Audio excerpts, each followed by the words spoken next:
예배에 참석한 모든 분들에게 하나님의 은혜와 형통의 문이 열려지기를 주의 이름으로 축원합니다. 오늘 말씀의 제목은 주 안에서 자녀를 키운다는 것이라는 제목으로 에베소 6장 4절의 말씀을 통하여 하나님의 말씀을 전하기를 원합니다. 자녀를 키운다는 것이 어려운 일일 수도 있고 쉬운 일일 수도 있습니다. 어르신들이 말할 때 농사 중에 가장 어려운 농사가 자녀 농사다라고 말하는 분도 있습니다. 키워본 분들은 쉽게 키웠다는 분도 있고 어렵게 키웠다는 분도 있고 진짜 그 말이 맞다고 하는 사람도 있을 수 있습니다. 자녀들이 이럴 때 어떻게 하겠습니까? 미디어 중독에 빠졌을 때 어떻게 하겠습니까? 스마트폰 중독에 빠져서 있을 때 어떻게 하겠습니까? 예배를 드려도 스마트폰을 켜놓고 스마트폰을 계속 보고 있는 이런 아이들을 보고 집에서는 늘 스마트폰 없이는 못 산다고 하는 이런 아이들을 볼 때 어떻게 부모가 자녀를 양육해야 되겠습니까? 학교를 가기 싫다라고 할 때 어떻게 하겠습니까? 더 나아가 화가 나서 너무 많은 화를 내가지고 겁잡슨 화에 빠져있는 아이를 볼 때 어떻게 양육하시겠습니까? 자녀 키운다는 문제가 어마어마한 문제가 많지 않습니까? 그래서 오늘 주 안에서 자녀를 키운다는 것이 무엇일까에 대해서 고민하다가 부모 면허라는 책을 쓴 분이 계십니다. 누구냐면 박은경 사모님입니다.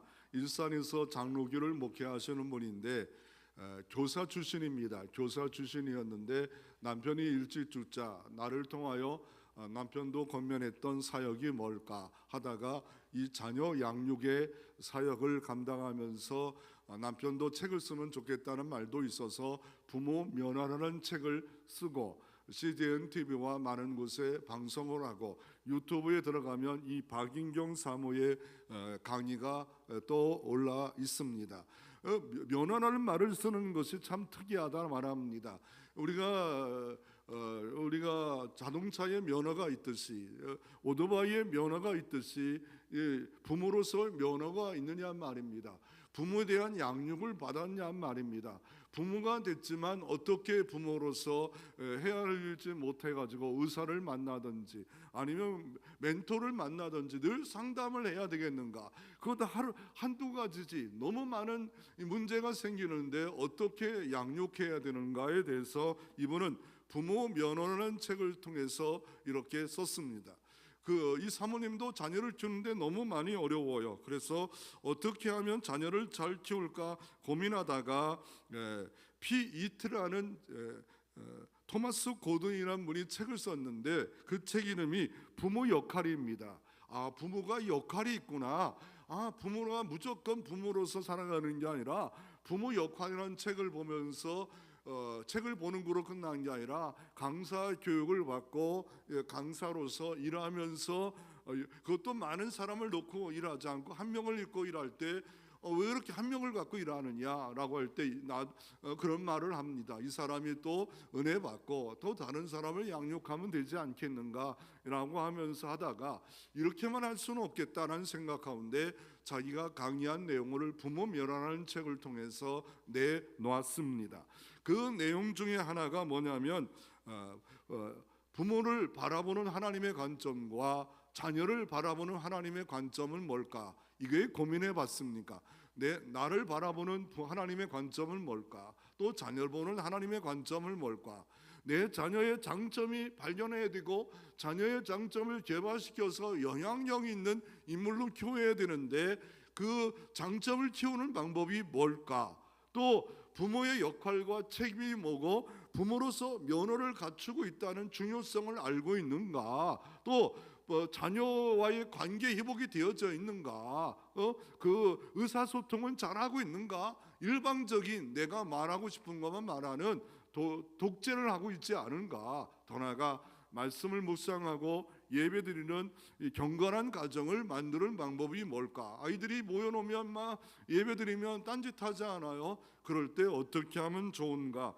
그 이외에도 엄청 많아요. 엄청 많은 내용들이 이 책에 부모 멸하라는 책에 기록되어져 있고, 이분 책을 보면서 딱 하나 느끼는 게 뭐냐면, 영어로는 being이 있고 doing이 있습니다. doing이란 말은 행동입니다. 행동하기 전에 being이란 말입니다. 내가 어떤 존재인 걸 알라라고 말하고 있습니다. 내가 어떤 존재인 걸 먼저 알아야 어떤 행동이 나올 수 있습니다. 내가 하나님의 성도가 되었기 때문에 빛과 소금의 역할을 세상에서 어떻게 감당하는 이 존재를 알 때 doing이 나오는 거죠. 무조건 그냥 페달을 밟는다고 해서만이 나 자녀 성공시키고 싶어, 그래서 학원 보내고 그런데 나중에 보니까 아이들이 삐딱하게 커 있는 이런 모습을 볼 때 참 가슴이 아프지 않습니까? 그럼 또 나는 다 자녀를 키웠는데, 아니 그 자녀만 있습니까? 손자 손주는 없습니까? 더 나아가 영적인 자녀를 키울 때 나는 어떻게 키워야 될까? 아니 내가 부모로서 어떤 존재 역할을 감당하고 있는가? 아니 정말 변호로서 내가 교회의 중직을 맡았지만 영적인 부모 아닙니까? 그 부모로서의 역할은 잘하고 있는가? 이렇게 우리 이런 각도로 부모 면허 내가 정말 따고 있는가, 아니면 사고 치고 있는가, 또 사고 내고 있는가, 다시 한번 우리가 이것을 알 필요가 있는데, 이분의 강의를 몇 가지 강의를 들어봤습니다. 그 중에 가장 핵심적인 내용만 좀 이렇게 따와서 보면, 자녀를 키우다 보면 문제가 있다는 겁니다. 문제를 만났을 때 어떻게 해야 되냐 말입니다. 아이가 잘 건강하게 커가면 문제가 없겠지요. 근데 문제를 만났을 때 부모가 무조건 고치하려고 한답니다. 그럴 필요가 없다는 겁니다. 아이가 학교에서 어떤 일이 있어서 문제가 생겨가지고 왕따를 당했든지 어려움을 당했든지 그럴 때 어떻게 행동합니까? 화가 나 있지 않겠습니까? 그럴 때 부모는 어떻게 하란 말입니까? 고치하지 말래요. 그냥 들어주라고 말합니다. 들어주고, 더 나아가 부모가 만약에 너무 힘든데, 아이도 힘들면 얘기하지 말래요. 부부도 마찬가지죠. 부부싸움하는 이유가 뭡니까? 남편도 힘들고 자기도 힘드는데다가 둘 다 지금 불타고 있는데 휘발유를 붓는 것처럼 더 화나게 만드는 지혜 없는, 답도 없는 그런 일들을 우리가 함으로 말미암아 내가 도리어 가정을 불행하게 만드는 일들이 있지 않습니까? 그래서 어떻습니까? 이 화가 나고 분노가 있을 때, 어려움이 있을 때 상태에 따라서 대응하라 말하고 있고, 어느 때는 소극적 경청이 있고, 경청하라 하지만 소극적 경청이 뭐고 적극적 경청을 하라 말합니다. 침묵, 집중, 추임새, 열린 질문까지도 소극적 경청만 하는데 왜 질문합니까? 아니 아이가 힘들어해요. 그런데 말도 안 해요. 그럴 때 학교에서 무슨 어려운 일이 있었나 봐 라고만 그렇게 질문을 던지라고 말을 하는 겁니다. 그러면서 이 아이에 대해서 답을 하려면 어떤 애는 그렇게 힘든 것이 없냐? 어떤 사람도 다 힘들다, 이렇게 답을 주지 말고 그냥 경청하라. 적극적 경청은 반영적 경청입니다. 억울하겠다, 무서웠나 보다 라고 이렇게 경청하며, 이 아이가 지금 마음에 뭐가 있어요? 홍수가 났어요. 홍수가 나면 어떻습니까? 정신도 없는 데다가 아이를 키우려고 조언해야겠다, 아이를 키우려고 그다가 말하겠다, 그런 잔소리만 들려지고, 왜냐하면 조용히 들어주면 마음의 감정의 홍수가 조금 가라앉고 이성이 돌아오지 않아요. 이성이 돌아올 때까지 조금 기다려줘야 되고, 그때 의사소통이 잘못된 것은 명령한다는 겁니다. 강요한다는 겁니다. 경고, 위협한다, 훈계, 설교한다. 이건 기분 나쁜 게, 왜 설교가 저기 들어가 있나? 설교하지 말아요. 설교가 왜 이렇게 저렇게 취급을 받는지 난 충고하지 말아요. 해결 방법을 제시하지 말래. 논리적인 설도, 논쟁하지 말라고 말을 합니다. 이번에 그리스 가서 터키를 갔다 왔는데, 그것은 신약 성경 배경에 거의 90%가 있는 지역 아닙니까? 성경에 바울이 선교한 지역이고 요한 사도가 사역한 그런 지역에 좀 갔다 왔는데, 전반부는 터키를 갔다 왔고 후반기는 10박 11일 동안, 후반기는 그리스를 갔다 왔어요. 뭐 여러분 부러워하겠지만 솔직한 거는 차를 하루에 300km면 여기서부터 부산까지 계속 버스 타고 내리고 버스 타고 내리고 강의 받고, 저는 제일 앞자리에 강의를 받았어요. 이 유튜브가 나가면 안 되는데 같이 간 동료가 있는데 후배예요. 근데 맨날 부부가 앉아가지고 졸아요. 이 말 나가면 안 되는데 나갈 텐데 큰일 났네 이거. 안 들을 줄을 믿고 그래서 앞자리에서 계속 잘 경청했고 공부했고 또 정리했고 이렇게 했는데, 그 고경진 가이드가 있더라고요. 한국에 있다가 30년 5년 전에 70세신데 그래서 그리스 대학을 나왔대. 공고를 나와가지고 부모가 직장 생활하고 이렇게 하려고 대학도 안 보내려고 했는데 악착까지 대학도 나오고 또 그리스도 대학 고고학을 해가지고, 원래 가이드가 여자분이 와야 되는데 가정일이 문제가 있어서 이렇게 나이 많으신 목사님이 왔는데 처음에는 좀 실망했어요.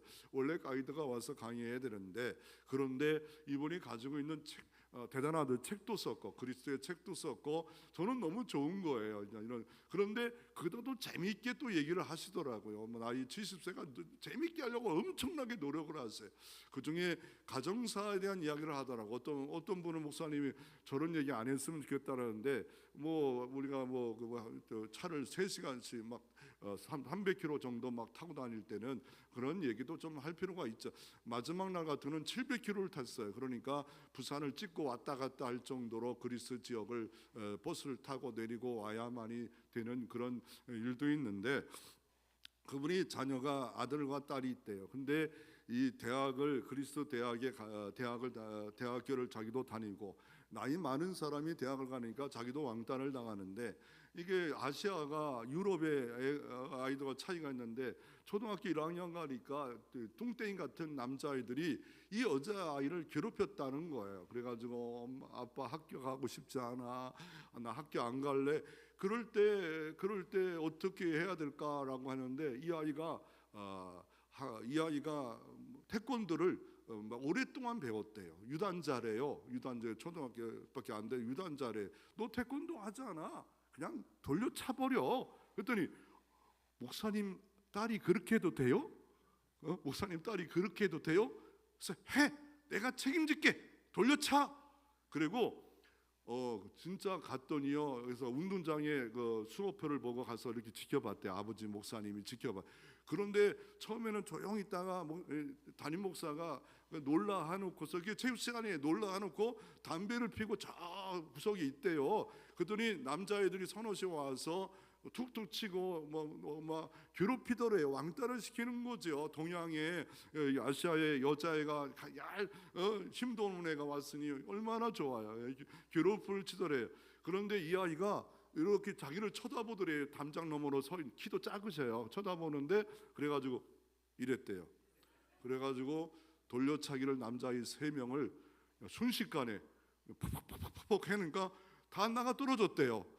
그런데 문제는 그 다음날 부모들이 다 왔대요. 부모들이 6명이 와서 경찰 2명 대동하고 고소 고발해서 감옥에 쳐놓겠다는 거예요. 그래가지고 부모를 데리고 오래요. 그래서 부모가 갔어요. 이거 고경진 목사님이, 목사님 중에는 아주 센 목사님이에요. 뭐냐고 닦아가지고 그랬대요. 고소하세요. 경찰관 이름 대세요. 나는 대한민국 사람이고 이 아이는 마땅히 이 나라에서 외국인도 교육받기 때문에 문제가 없고, 두 번째는 나는 이 나라 민족의 백성은 아니지만 모든 그 법적인 것을 통해서 여기서 잠깐 거주할 수 있는 거주증도 있고, 세 번째는 대한민국의 법이 있습니다. 나는 외국법이 있기 때문에 대사를 통해서 모든 것을 법적으로 해결할 겁니다. 그리고 경찰관 이름을 좀 주세요. 그러면 당신 이름을 꼭 얘기해가지고 대사한테 얘기하겠습니다. 그랬더니 가리더래요. 왜냐하면 차별을 지잖아요. 차별. 그리고 외국인에 대해서 차별했다. 그리고 또 말했대요. 등치를 보세요. 뚱땡이 세상하고 날씬한 여자아이 외국애하고 싸워서 지금 병원에 입원한 것도 아니고, 지금 같이 있는데 경찰까지 대동해서 애들 때문에 감옥에 집어넣겠다고 보상하라고 이런 말은 말도 안 됩니다. 지금 뭐 얼굴 봐도 뭐 말짱하고 다 말짱하지 않습니까? 마음대로 하세요. 그럼 그냥 교장 선생님 이게 교육입니까? 라고 막 교육이 뭐냐? 아이를 바르게 키우는 게 교육이지 외국 사람이라고 이렇게 차별을 당하면 되겠냐? 우리가 당신 나라가 대한민국 와서 이렇게 차별하면 되겠냐? 막 그냥 호통을 엄청 쳤더니 교감이 와서 손을 살살 빌면서 무마시키고 이거 없던 일로 합시다. 없던 일로 해가지고 결국은 그리고 나서 이분이 이렇게 해서는 안 되겠다고 그래가지고 한국의 친구 목사님한테 뭐냐면 연필 깎기 있잖아요. 좋은 거 애들 같은 걸 1,000원짜리 막 깎아서 지금도 연필을 쓰는데요. 그날은 연필을 쓰는데 좋은 거 막 돌리는 거 그걸 사다가 더 나눠줬대. 그때부터 최고. 그리고 학년 올갈 때마다 크레파스 사주고 뭐 사주고 했더니 얘 치우라고요. 잘했는지 못했는지 모르겠어요. 목사님 내모를 하고 막 이렇게 때리라고 하고 나는 뭐 모르겠어요. 그러면서 딱 들을 때 이거 얘를 써먹으면 참 좋겠다는 생각을 했는데 참 이 부모 면허를 갖고 산다는 일이 우리가 주 안에 자녀를 키운다는 핵심적인 내용 중에 하나입니다. 우리가 첫째로 한번 살펴보는 것은 자녀는 하나님의 축복이다. 한번 따라서 해주시길 바랍니다. 자녀는 하나님의 축복이다. 자녀는 하나님의 축복이다. 왜냐하면 자녀는 하나님의 은혜로 주셨기 때문에 축복입니다. 창세기 48장의 9절에 요셉이 그 아비에게 고하되 이는 하나님이 내게 주신 아들입니다. 하나님이 내게 주신 자녀입니다. 봐서 은혜를 자녀로 주셨다라고 말하고 있습니다. 또 자녀는 상급과 기업으로 하나님 주셨으니 존귀합니다. 시편 120편 2절에 보면 보라 자식은 여호와의 기업이요 태의 열매는 그의 상급이로다. 분명히 성경은 이렇게 말하고 있어요. 귀찮은 존재, 내가 안 낳았으면 이혼할 그럴 수밖에 없는데 얘 때문에 이렇게 살았다. 그게 아니라 하나님께서 내게 주신 축복의 선물이다라고 이렇게 말하고 있습니다. 그래서 이 말씀을 주어졌는데 오늘 에베소 6장 4절을 한번 이 에베소 교회에 주어진 말씀을 한번 읽어보기를 원합니다. 같이 한번 읽어봅니다. 또 아비들아 너희 자녀를 노엽게 하지 말라. 오직 주의 교훈과 훈계로 양육하라. 아멘. 그런데 이 말씀을 주어진 곳이 에베소 교회입니다. 에베소 지역에 있는 교회입니다. 그 에베소는 어디에 있는 겁니까? 에베소는 터키 티니키아라는 지역입니다. 그래서 터키에다가 티니키아로 이름을 바꾼 나라가 그 나라인데 그 나라에 있는 도시 중에 하나입니다. 그러니까 이 말씀을 받던 그 당시에 로마가 가장 강력하게 밀어줬던 도시 중에 대표적 도시가 이집트인데 알렉산드리아, 그리고 시리아 쪽에 수리아 안디옥, 더 나아가 이 에베소, 데살로니가 이런 네 군데가 가장 대표적 로마가 통치하는 전 세계 대표적 도시 중 하나가 이 아시아, 이 소아시아 지역의 터키 지역의 대표적인 직관시 같은 에베소 지역에 있는 그 지역입니다. 로마의 문화권을 갖고 있어요. 그리고 로마가 언제부터 통치했어요? BC 한 450년부터 AD 한 500년, 1000년 동안 통치했고 이 티니키아도 통치했습니다. 로마는 어떤 문화입니까? 가정 문화를 한번 살펴보기를 원하면 어떤 문화냐면 남편 우월주의예요. 남편이 자녀나 아내나 뭐 마음대로 취급하고, 더 나아가 그 전에는 어떤 문화예요?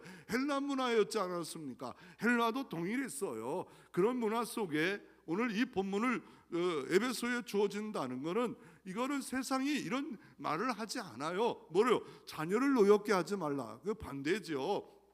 어떻게 해요? 부모를 노엽게 하지 말라. 아니 부모 중에도 아버지를 노엽게 하지 말라라고 바꿔야 되는데 성경은 자녀를 노엽게 하지 말라. 아비들아 네가 주권을 갖고 있느냐 권한을 갖고 있느냐 그럼에도 불구하고 자녀를 노엽게 하지 말라. 어떤 분은 이렇게 말합니다.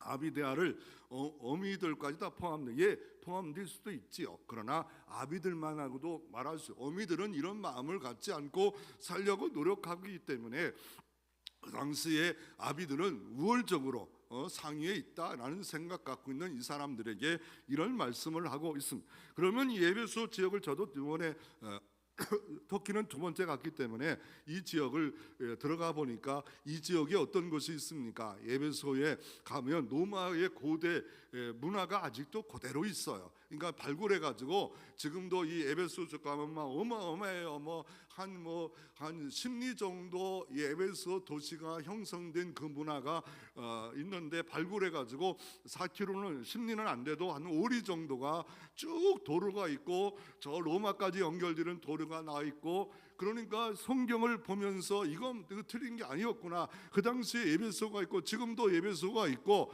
성경은 뭐 가짜가 아니고 진짜인 거를 또 말하지만 그곳에 누가 사역을 했다고요? 바로 사도 요한이 예수님이 십자가에 죽으면서 내 어머니라 부탁하라 할 때 터키의 바모섬 일베에다가 나와서 어머니를 양육했기 때문에 마리아 기념교회 또한 사도 요한 기념교회가 그 지역에 있습니다. 더 나아가 뭐가 있냐면 셀주크 도서관이 있는데 사도 바울이 2차, 3차, 4차 선교 여행을 할 때 2차, 3차 선교 여행하면서 2차에 2년 반 동안 두란노 서원에서 날마다 말씀을 강론하자. 그 말씀을 강론하는데 오전에는 그 지역 그 도서관이 사용되니까 오후쯤에 강론하는 역사가 있었고 유도구가 창터에 걸터앉았다가 떨어져 죽는 일도 있었지 않았습니까? 그런데 그 도서관이 셀주크 도서관이라고 합니다. 이 지금 이 사진 이거예요. 사진 찍은 거예요. 이 사진을. 그런데 그 현실에 지금 있습니다. 그러나 고고학자들은 그게 맞는지 안 맞는지는 정확히는 알 수 없지만 적일 가능성이 많다라고 이렇게 말을 합니다. 그래서 여기서 이렇게 말씀을 강론하고, 그리고 로마 문화에 가면서 현실적으로 느낄 수 있는 것이 어디냐면 화장실이에요. 이게 화장실입니다. 저기면 동그랗게 된 그 자리에 앉아서 대변 소변을 봅니다. 그래서 물이 막 흘러가고 물이 어떻게 흘러가냐면 위에 뭐가 있냐 목욕탕이 있어요. 목욕탕에 물이 쓰다 보면 자연스럽게 화장실로 연결되어서 화장실에 가는데, 그러면 여자들도 저곳을 여자들은 못 들어와요. 남자들만 저렇게 변기 시설을 통해서 이렇게 하수구를 통해 바닷가로 빠지도록 만드는데, 문제는 대변을 하고 처리하는 거잖아요. 어떤 분은 우리 강사는 거잖아요. 손을 갖고 뭐 요쪽에 왼쪽 손 여기 마디 갖고 닦았다라고 하는데 아우 더럽게 지저분한 생각이 들더라. 그런데 다른 분을 통해서 조금 이렇게 다시 유심을 통해서 유튜브를 연결해서 다 계속 강의를 들었거나 궁금한 거 있으면 다시 오기 어려워서 시간 날 때 쉴 때마다 강의 듣는데, 이원이라는 성지 연구소 나이도 많으셔요. 그분이 그러더라고요.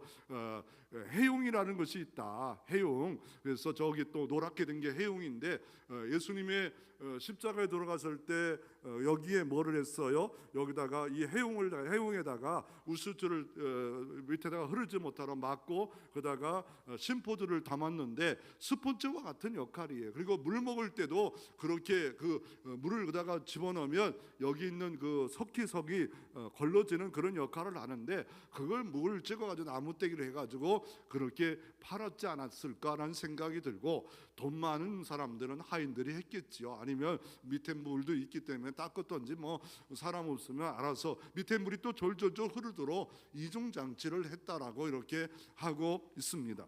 그리고 이스라엘 가서 제가 사온 것 중 하나가 이게 뭐냐면 저주의 눈입니다. 저주의 눈.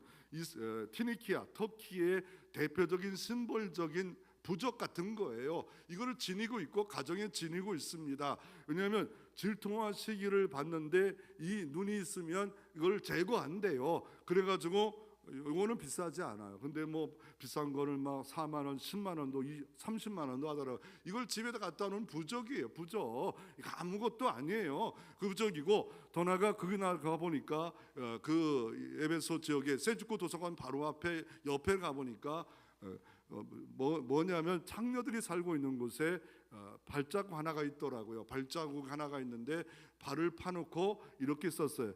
여기에는 이 발자국에 보다 작은 사람은 이 안에 들어갈 수 없다. 이런 것들이 기록되어져 있는 이거 이런저런 거 뭐 배우려면 한두 끝도 없겠죠. 많은 것을 제가 이번에 배웠는데 특별히 오늘 이 배경에 보면 이런 도시에 로마가 통치하는 대표적 도시의 아비들아, 부모를 노엽게 하지 말라라고 해야 되는데 자녀를 노엽게 하지 말라라고 말합니다. 그런데 현실적으로 우리 시대가 어떻게 됐어요? 어떻게 되어 있습니까?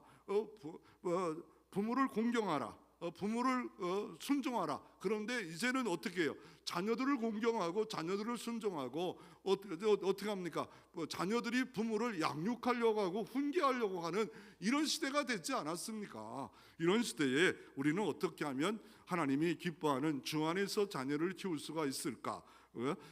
부모는 부모에게 주어진 하나님의 축복이 자녀인데 이 자녀를 하나님이 은혜로 주셨다. 상급과 기업으로 하나님이 주셨다. 그래서 어떻게 하면 우리가 잘 키울 수가 있을까? 그래서 주 안에 키운다는 것이 뭘까에 대해서 우리가 지금까지 말씀을 전했고요. 이제 그 도시에 대해서 어떤 문화적, 역사적 배경이 있는가 말씀을 전했고, 자식은 왜 여호와의 기업이라고 이렇게 말씀하고 있습니까? 그래서 보라, 자식은 여호와의 기업이요 태의 열매는 그의 상급이라고 시편 133절에 말씀하는데, 기업이래요. 무형기업이 있고 유형기업이 있는데 보이지 않는 무형기업이 있고 보이는 유형기업이 있는데, 자식은 하나님이 내게 주신 기업이래. 내 거 아니라는 거예요. 내게 생명이 있을 동안 잘 양육하라고 하나님이 주어졌고, 또 자녀를 통해 은혜 받고 자녀를 통해서 우리가 은총을 받는 통로로서 자녀를 우리에게 주셨다. 자녀는 하나님이 주신 기업이다, 복이다라고 말을 하고 있습니다. 그렇게 키웠던 가정과 키우지 못한 고장난 가정이 있었는데, 사무엘상에 보면 엘리 제사장입니다. 대제사장임에도 불구하고 아들을 잘 키우지 못했어요. 방임하고 방탕하게 키웠어요. 그러자 어떻게 합니까? 나라도 망하고 법궤도 빼앗기고 대제사장이 사무엘로 옮겨가는 그런 연약한 가정을 만들었던 엘리 제사장의 가정이 있습니다. 또 하나 가정이 있는데 한나입니다. 원래 아이를 못 낳아요. 하나님이 태의 문을 닫아버렸어요. 그런데 하나님께 기도하자 태의 문을 열어주셨어요. 그리고 삼남 이녀의 자녀를 주어졌는데, 하나님께 서원 기도하고 금식 기도하고 오래 기도하자 가정의 문제가 해결되었고 한나의 그 수치스러움이 높여지는 역사가 이루어졌고, 또 사무엘이 얼마나 훌륭한 일꾼이 됐는지, 그가 통치하는 40년 동안 태평했더라. 이렇게 놀라운 일들을 벌이는 믿음의 명문 가문을 한나라는 연약한 여인을 통해서 만들어가는 역사가 이루어진 것을 볼 수가 있습니다.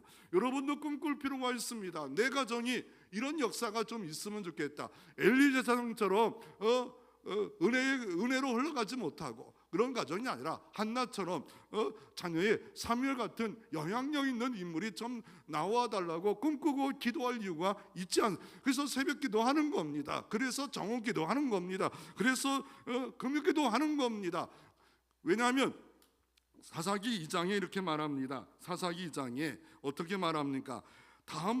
다음 세대가 되어야 되는데 다른 세대가 나올 수 있음을 말하고 있습니다. 사사기 2장 10절에 그 세대 사람도 다 그 조상손에 돌아갔고 그 위에 일어난 다른 세대는 여호와를 알지 못하고 여호와께서 이스라엘을 위하여 행하신 일도 알지 못하였다라고 이렇게 안타깝게 말하고 있습니다. 뭐냐면 다음 세대를 이어져야 돼. 내가 예수를 알았어. 이것만큼 흰재가 어디 있습니까? 이것만큼 행복한 게 어디 있습니까? 이것만큼 놀라운 게 없습니까? 이것만큼 큰 게 어디 있어? 이것만큼 보석이 어디 있어? 그런데 내 자녀가 다음 세대로 연결돼야 되는데 다른 세대가 됐다는 걸. 이런 이상한 우상이나 섬기고 돈이라는 우상을 섬기고 성공이라는 우상을 섬기는 다른 세대가 된다면 안타깝지 않습니까? 그래서 여호수아 2장 8절 10절에 보면 다른 세대가 나왔다 말합니다. 그 한 세대가 죽고 나서 다른 세대가 나왔다는 것.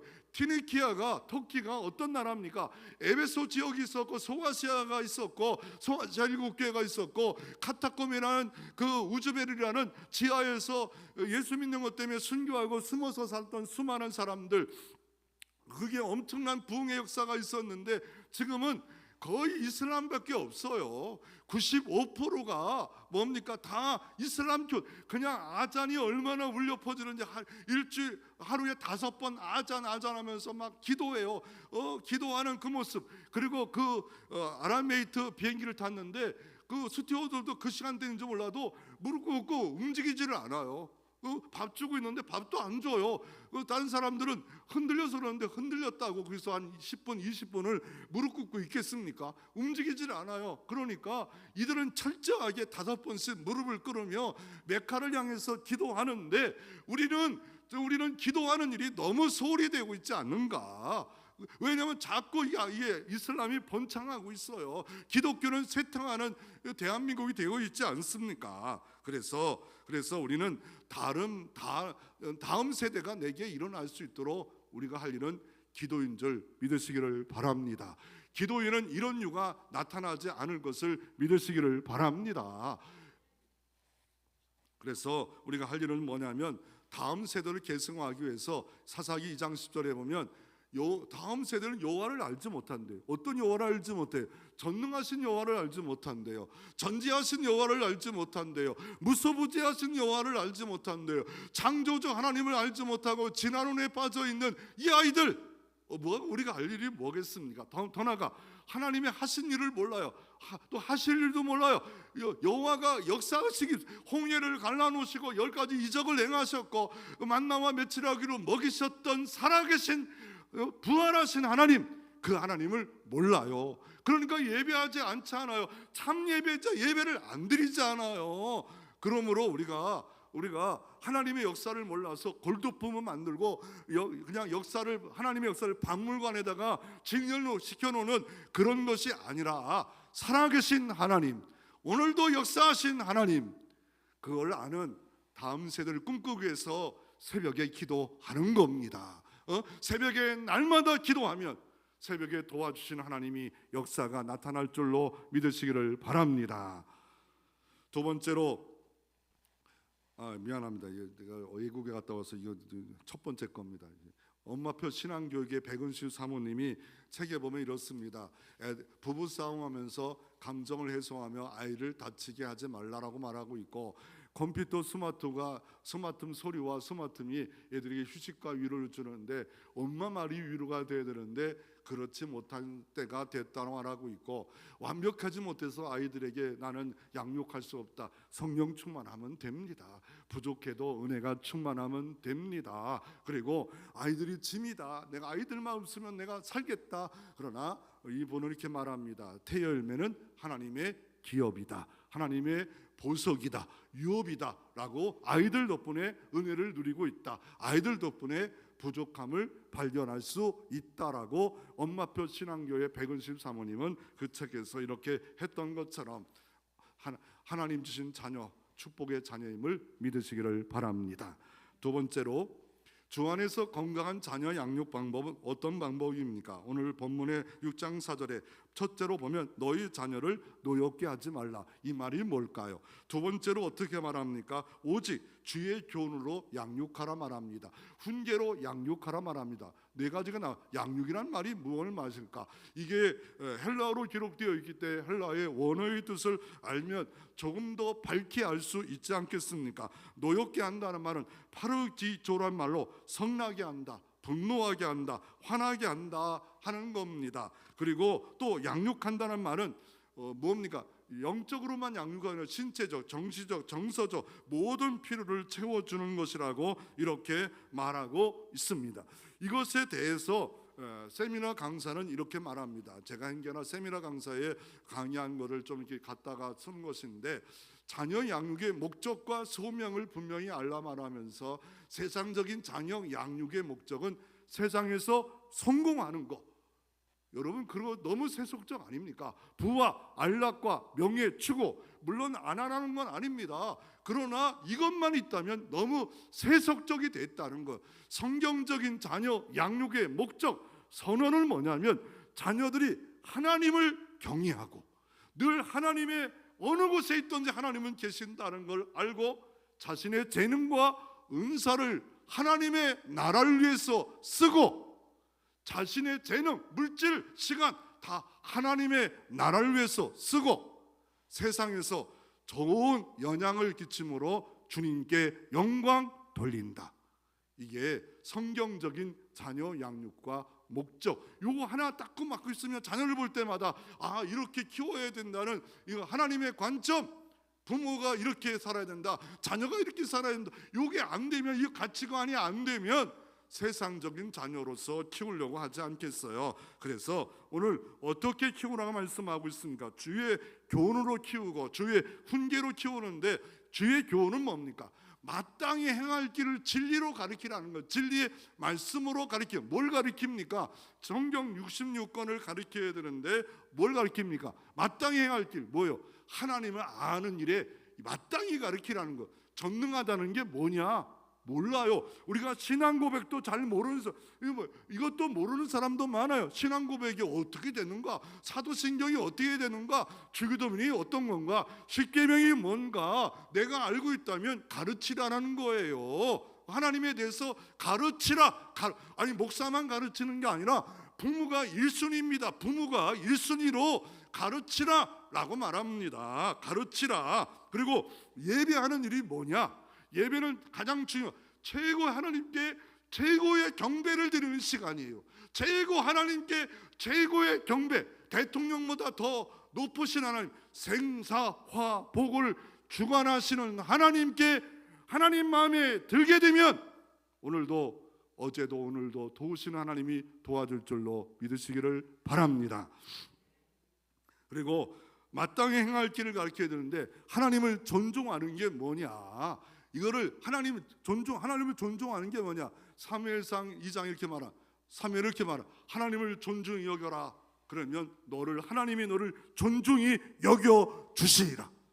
예배도 존중이 안 하고 하나님께 드릴 시간도 물질도 존중이 안 하는데 하나님 나한테 존중이 안 해준다는 거예요. 모든 일에 하나님을 존중히 여겨라, 경외하라. 그러면 너를 존중히 여겨 주시리라. 문제는 해결해 주시리라. 더 나아가 어떻게 합니까?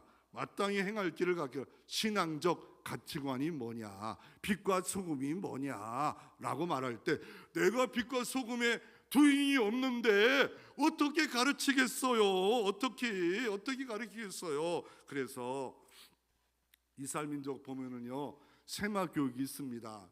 유대인들은 노벨상을 3분의 1을 타는 대단한 민족이고, 미국에서 경제 모든 것에 그냥 으뜸되는 나라가 그 나라 아닙니까? 전 세계 별로 좋지도 않고 IQ도 좋지 않은 나라 사람들이 왜 그렇게 석학이 많고 경제 모든 것에 그렇게 인정받습니까? 그들은 딱 하나예요. 성경, 탈무드, 이거예요.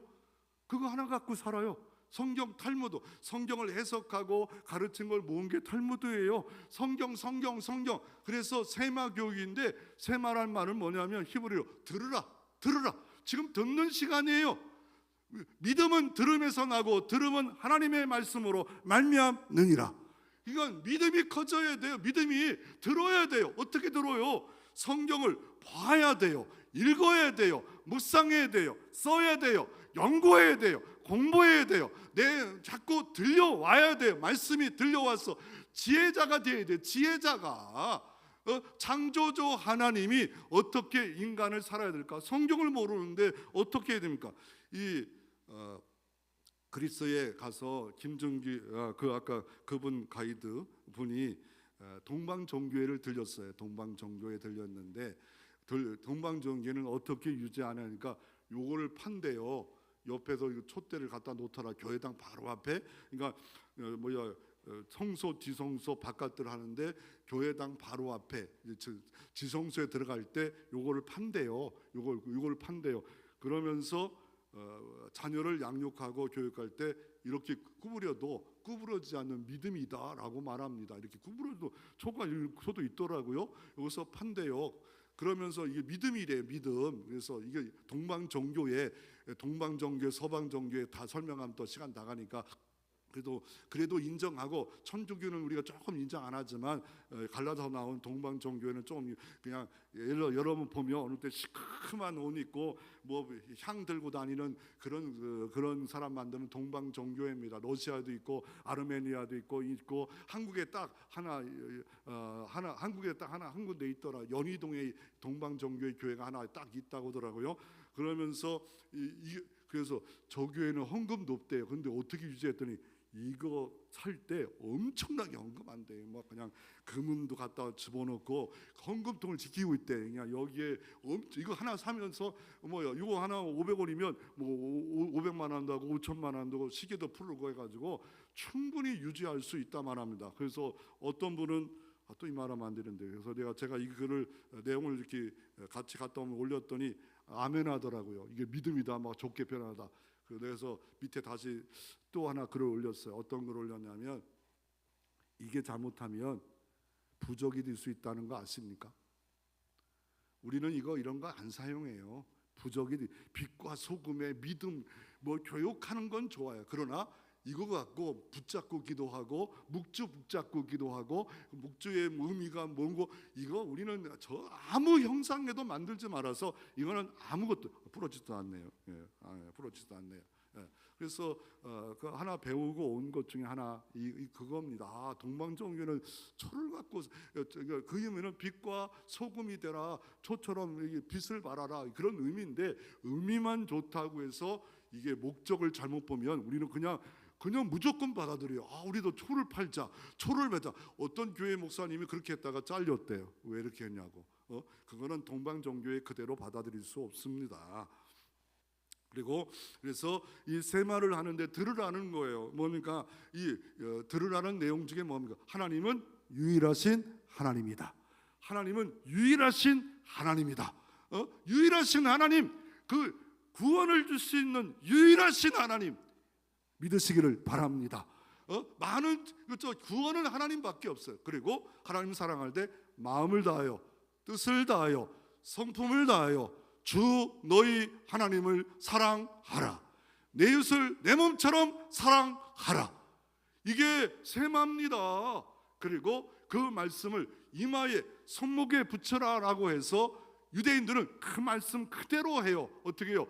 문설주에다가 경문을 붙여요. 여기 문설주에 붙여가지고 어떻게 합니까? 나갈 때 들어갈 때마다 붙잡고 기도해요. 그리고 예루살렘 성전에도 이게 문설주가 파여가지고 있더라고요. 왜 저렇게 그 군인들이 막 뛰어나오는데 어떤 젊은 애들이 갔다가 손을 대고 나오고 어떤 애가 손을 안 대는가? 가차해 보니까 경문이 하나 있더라고. 믿음이 좋은 애는 내가 손을 대고 오고, 믿음이 별로 없는 애는 그냥 지나가는구나. 그래서 집에 들어갈 때만 나올 때마다 뭘 묵상합니까? 하나님은 유일하신 하나님이다.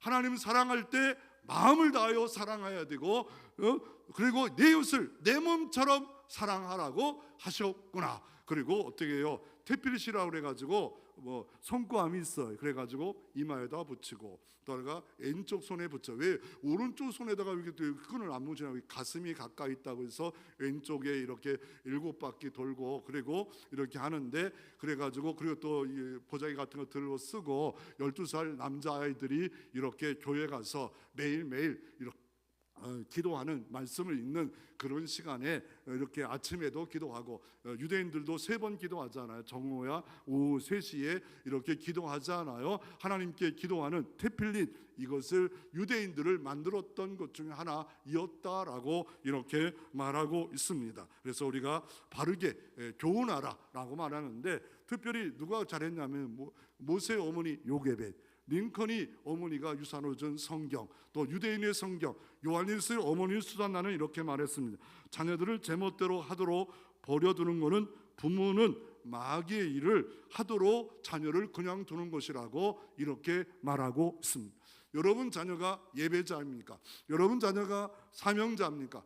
교회 봉사 그렇게 안고 그냥 두는 일은 마귀의 밥이 되도록 그냥 두었다라고 말하고 있습니다. 그래서 이 수잔나, 감리교를 만들었던 수잔나가 이렇게 말하고 있습니다. 부모가 여러분에게 주어진 자녀를 잘 양육하고 훈계 잘 가르치고, 잘못된 거 잘 고쳐서 잘 만들어서 하나님께 영광 돌리는 역사가 있기를 주의 이름으로 축원합니다.